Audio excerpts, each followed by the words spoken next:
Pernah tak anda terfikir, kenapa kita patuh pada sesetengah pemimpin tapi bukan yang lain? Atau apa sebenarnya yang bagi kerajaan hak untuk buat undang-undang yang kita semua kena ikut? Hari ini, kita akan bedah siasat enjin yang menggerakkan masyarakat kita, politik, kuasa dan otoriti.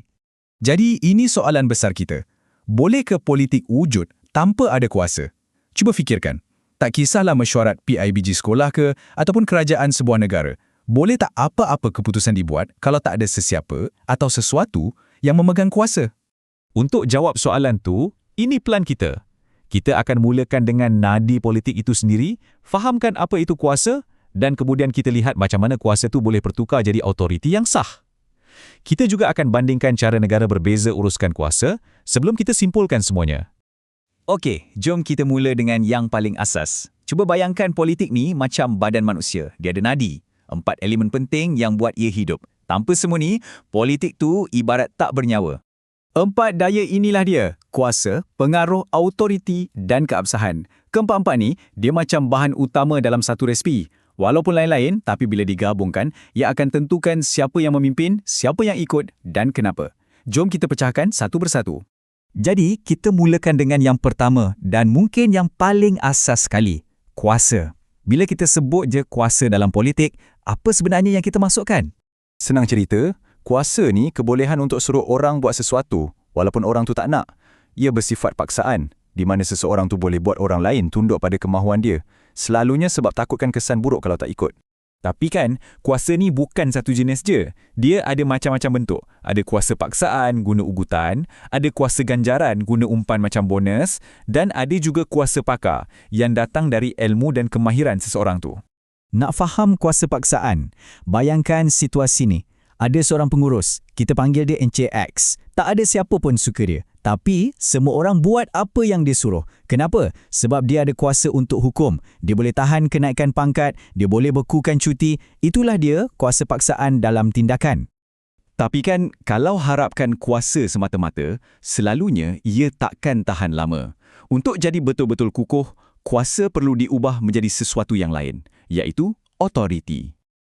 Ini perbezaan yang sangat besar. Otoriti ni bukan sekadar paksaan. Ia adalah kuasa yang orang ramai terima sebagai sah, kuasa yang orang ramai setuju untuk patuhi secara sukarela.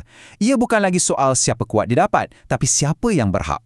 Seorang ahli sosiologi yang hebat, Max Weber, kata autoriti ni datang dari 3 punca utama. Pertama, tradisional, macam sistem beraja yang diwarisi turun-temurun. Kedua, karismatik, yang lahir dari personaliti luar biasa seorang pemimpin. Dan ketiga, undang-undang rasional, yang berasaskan undang-undang dan peraturan, macam dalam demokrasi moden. Okey, kita dah tahu kuasa ni hebat. Tapi, kuasa juga bahaya kan? Boleh disalahguna. Jadi, macam mana demokrasi moden cuba kawal benda ni? Nah, di sinilah munculnya satu idea yang sangat penting. Doktrin pengasingan kuasa. Sebenarnya, idea ni dah lama wujud. Puncanya boleh dijejak sampai ke zaman Aristotle lagi. Kemudian, ia dikembangkan oleh pemikir seperti John Locke dan akhirnya Montesquieu yang betul-betul perincikan doktrin moden ni sebagai satu cara untuk elak mana-mana pihak jadi terlalu berkuasa. Konsep dia mudah je sebenarnya. Kuasa kerajaan dipecahkan kepada 3 cabang utama. Badan perundangan yang buat undang-undang, badan eksekutif yang melaksanakannya dan badan kehakiman yang mentafsir undang-undang tu.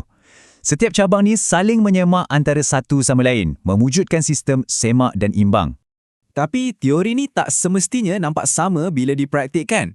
Jom kita tengok 2 contoh yang sangat berbeza dalam mengamalkan doktrin ni, Amerika Syarikat dan Malaysia. Nampak tak perbezaannya? DAS pengasingan kuasa tu sangat ketat.